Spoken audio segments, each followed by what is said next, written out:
Trapped on an island with mysterious women, a soldier's fight for survival turns into a dangerous tale of love, lies, and shocking twists.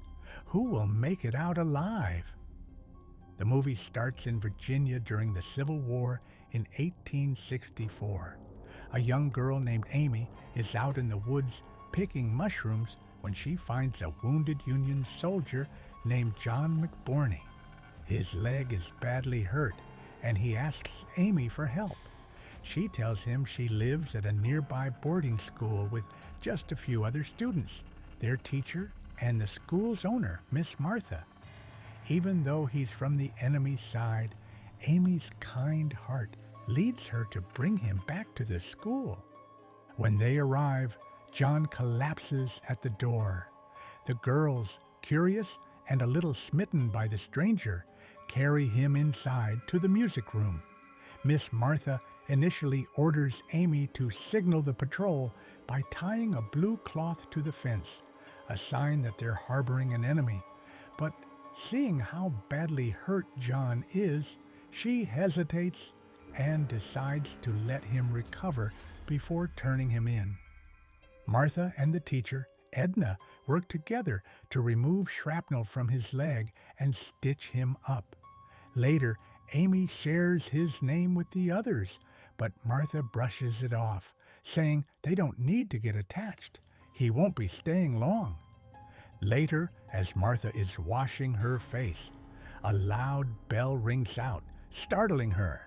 A patrol has arrived, and she hurries to the gate to meet them. The captain warns her that enemy soldiers are close by and urges her to stay alert. Martha nods, then asks for bullets for her father's gun, explaining that with the fighting nearby, she'd feel safer having a way to protect herself. The captain agrees without question, hands her the bullets, and the patrol moves on. Inside, the girls watching from the window breathe a sigh of relief. Martha didn't give John away, and they still haven't managed to get his pants off. The next morning, Amy checks on John and is relieved to see him looking much better. She joins the others in the kitchen, where the girls are busy preparing food. Interestingly, they're all dressed up, maybe hoping to catch John's eye. Later, Martha visits John in the music room, where he's now awake. He thanks her for saving him, but Martha quickly shuts him down, reminding him he's not a guest, just an unwelcome stranger. Alicia, a curious teenager, pops in to offer help, but Martha scolds her, saying students aren't allowed in the room. In the afternoon, Edna brings John soap to clean up. They start talking, and John admits he fled the battlefield because he didn't want to die. Edna shares that she's from Richmond and traveled often for her father's work. John, ever the charmer, compliments her beauty and asks about her dreams. Edna simply says she wishes she could leave this place behind. That night, during evening prayers, Alicia asks to use the bathroom, but sneaks off to John's room instead. Without a word, she kisses him passionately, leaving him completely shocked. She then calmly rejoins the group, as if nothing happened. Things are getting more dramatic by the minute. The next day at dinner, Martha suggests they all pray with John that night. The girls agree, and they gather in his room, playing music before starting. Suddenly, loud knocking at the door startles everyone. Martha goes to check and returns to explain it was just two soldiers. She offers them food, and they leave. The incident sparks another debate. Should they turn John in or let him stay until he recovers? They take a vote, and everyone agrees he should stay. Martha reluctantly goes along with the decision, keeping the tension alive. That evening, after the soldiers left, Martha offered John a glass of brandy, and he accepted. They settled by the fireplace, sipping their drinks and sharing stories about their pasts. Martha, usually tough and guarded, began to warm up to John, who skillfully complimented her strength and kindness toward the girls. He seemed charming, maybe even a little calculated, as he asked if she'd had someone special in her life before the war. Martha's face softened with sadness as she quietly admitted, yes. The moment hinted at a deeper connection forming between them. Over the next few days, John's health gets better, and he starts walking with a cane. Noticing the garden is overgrown, he decides to tidy it up, trimming roses, pulling weeds, and pruning trees. During a break, Amy brings him water, and they chat. John tells her she's his best friend for saving him, which thrills Amy so much she rushes off excitedly. But Alicia stops her, suspiciously asking if Amy was gossiping about the others with John. As John works, he catches Edna watching him from a window. Martha soon approaches, thanking him for his effort. She mentions his leg is healing well and hints he'll be ready to leave by week's end. Worried, John suggests they need a gardener to finish the work and pleads not to be sent back to war. Martha, however, seems firm in her decision. When the girls find out John has to leave, they're heartbroken.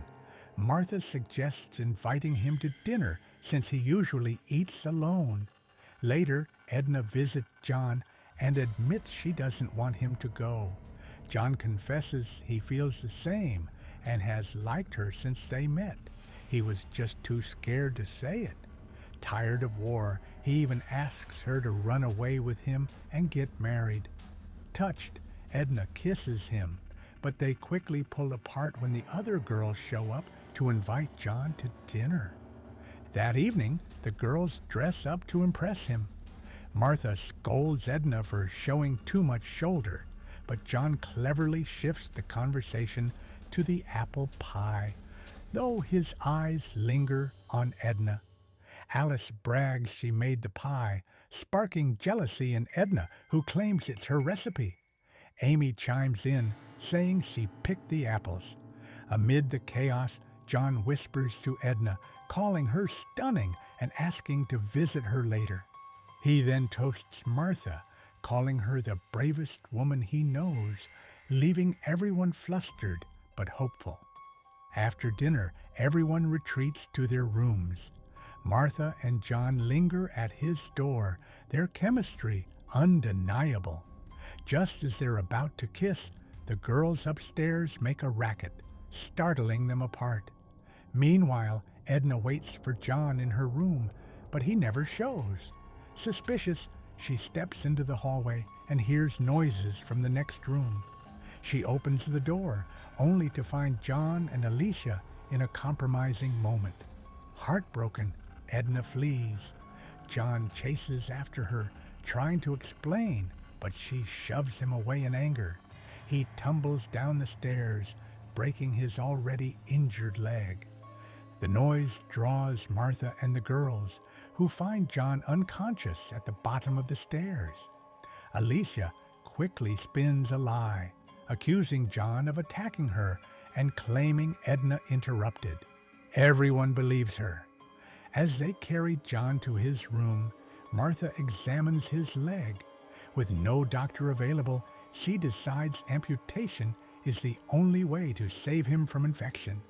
She sends a tearful Edna to fetch a saw and an anatomy book, leaving everyone in a tense, grim situation.